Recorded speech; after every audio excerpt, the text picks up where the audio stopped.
Welcome back to another episode of the Tesla Cybertruck Update Cyber Mondays.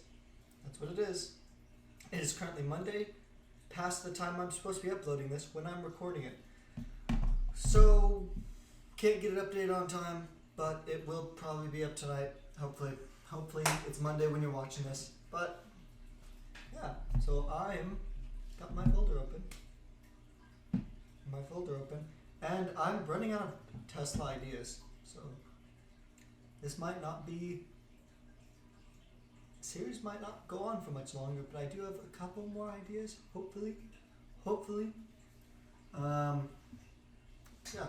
so we're going to be kicking it off with, hopefully it's on screen, there's the semi-trailer, probably right there.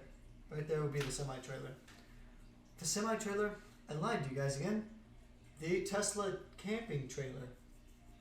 So the Tesla camping trailer is super cool. It is very, very cool looking. I'll just save this picture right now. But this thing looks gnarly. It looks almost exactly like the Cybertruck. And honestly, I love it. It's got the same lights, the same everything. The back almost looks see-through. I can't tell if it is or not, but it definitely looks like it. So, where did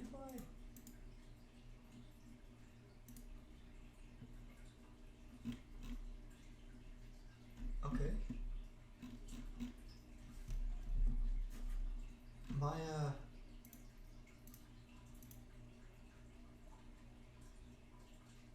Did my pictures get deleted? I'm trying to save it in pictures, but I don't have any pictures. I'll figure it out later. I just won't save it now. So yeah, this trailer looks awesome. Semi-truck looks awesome. It's just pulled up on the... Yeah, so I think what's going to happen is this trailer is going to be like a camper trailer. Here there's going to be like a toy hauler, because it looks like the back opens up all the way like a barn door almost. And yeah, it looks super sick. And I'll bet you there's going to be options for solar panels on this thing. It just looks super nice. I love it. I won't get one because I have no need.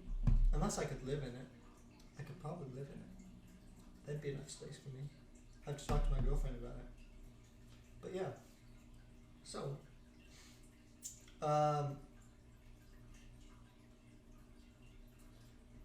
there are different points of everything. Since we're talking about the Cybertruck,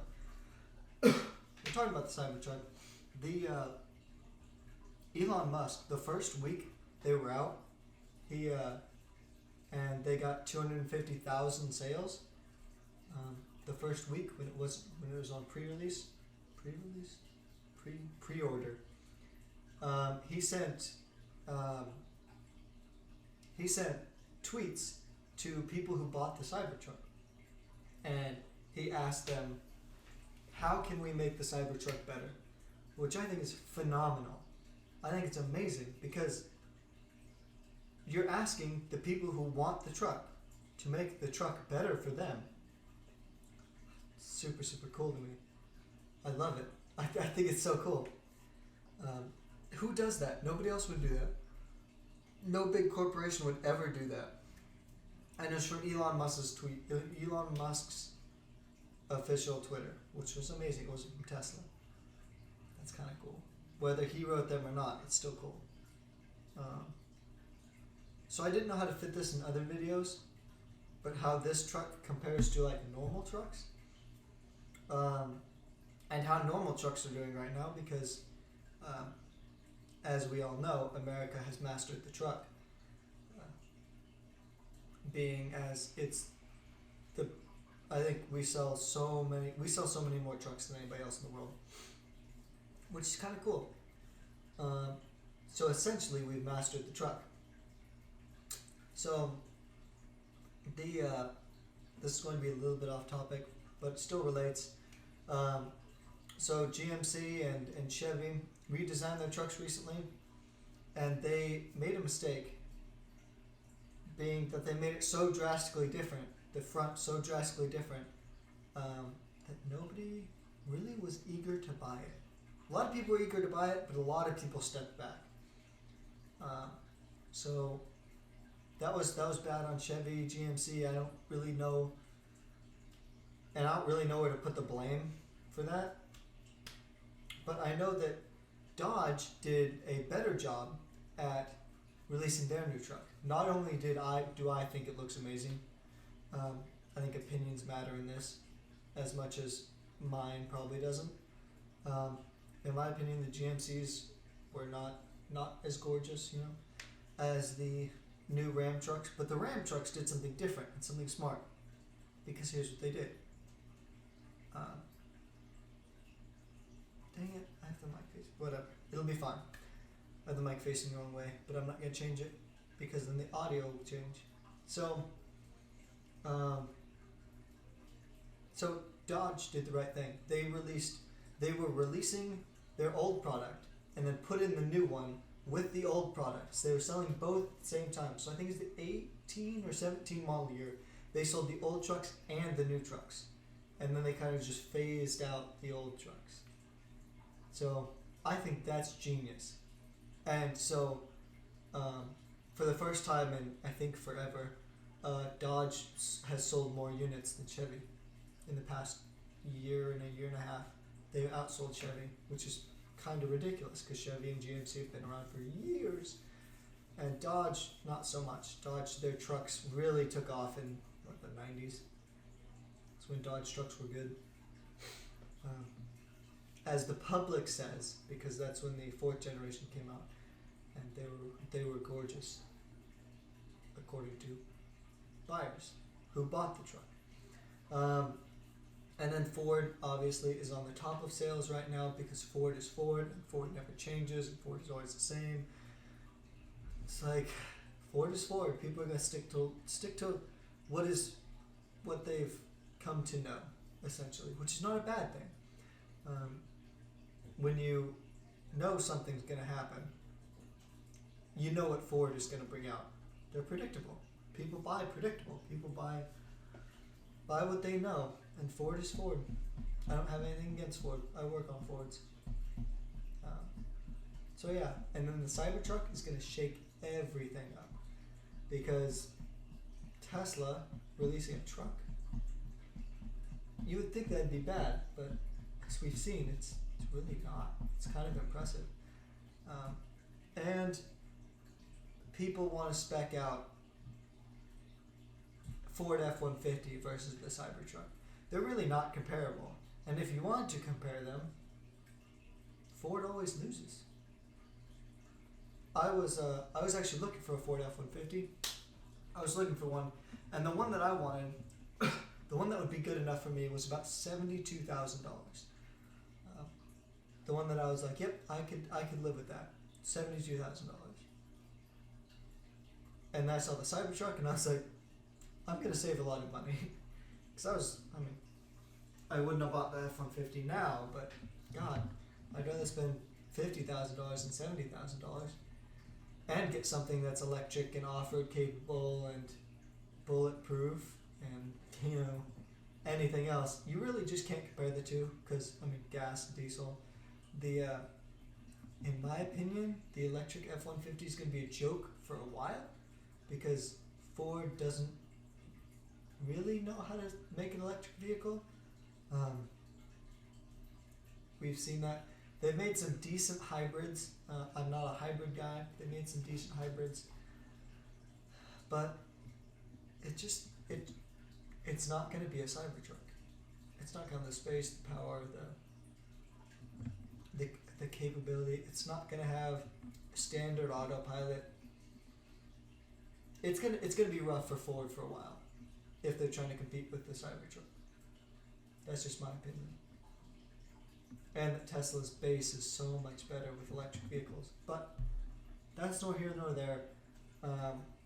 The F-150 is going to struggle. Not in the gas market. They won't struggle at all, because they'll still have their customers that are exactly the same, that want what they're going to get. And I feel like Ford's F-150 is going to be one of the last remaining gas vehicles probably, because it'll probably be out for a long time, being internal combustion engine. Let's see. I have written down 3 more points, and that's it. That's my whole list. I have written down how the Tesla Model S boggled my mind. Good point. I don't remember what the story was, but I can sure tell you how it's boggled my mind so far. And then I have the Model X and the Model 3. So, the Model S has boggled my mind. I'm sure you've seen all over the internet this guy who drag races his Tesla Model S, and it's freaking fast. And he blows away drag cars day after day. And I think there's really only one reason he blows by these gas cars. And it's not even that it's electric. It's that his car is always, it's so predictable. You step on the gas, it's going to go, it's going to shift consistently because it doesn't shift at all. It has one speed. It's so predictable. And you launch it, there's no lag, there's no shifting gears, there's no, it's just going to pull as hard as it can every time. Be super predictable. So, yeah, there are people that have blown him away. He's also blown a lot of people away with this Tesla. So, and it's gutted and everything. It's awesome. And that boggles my mind that an electric car, a sedan, 4-door sedan, can blow people away like that. It's amazing to me. Tesla Model 3 is really, really cool because, Tesla Model 3 starts $35,000. Can't really get one for that, but that's what the starting price is, which is really cool. That we have an affordable vehicle. Affordable in quotation marks. I mean, all the sedan crossover vehicles are about that expensive anyway. Obviously, the Model 3 is way better than like a Cruise. I have one of those. Not personally, but my family does. Like, better than a Focus, better than a Fusion. Like, it's better than these cars that people go, this Chevy Cruise is so much cheaper. Well, yeah, it's cheaper. It's cheaper for a whole bunch of reasons. And the Tesla Model 3 blows away Audis and stuff like that. So, in luxury anyway, Tesla's one of the most impressive vehicles I've ever seen. And in technology, they're unmatched. We've discussed how unmatched these cars are. The Tesla Model X is just, to me, it's impractical because obviously don't have a family, don't need third row seating, don't need 7 people seating in my car. But to me, it just looks cool. To me, it's the gimmick. I love the dancing Tesla. I love the gold wing doors. To have that on a production car, that is so cool to me. How it's on a production car. People are this car's being mass produced with gold wing doors, and usually only like Mercedes-Benz $600,000 cars are being put, or DeLorean with their. You can call it a production car, but it was definitely a limited run. So, yeah, these cars blow my mind. And literally, that's all I have. So hopefully in the next video, hopefully in the next Cybertruck video, or the Cyber Mondays, Tesla updates, kind of things, hopefully next week I'll have my friend's Tesla, and we'll show off his Model 3. It is not the extravagant one, it's not a $60,000 Tesla Model 3, but you'll see what you get with a Tesla Model 3 if you watch the next video, hopefully with him in it. Him explaining it, me kind of piggybacking off his points, and probably explaining later. I'll have some cuts where I jump in and tell you what I was thinking, and hopefully we'll get to, drive it and see how freaking fast it is. So, yeah.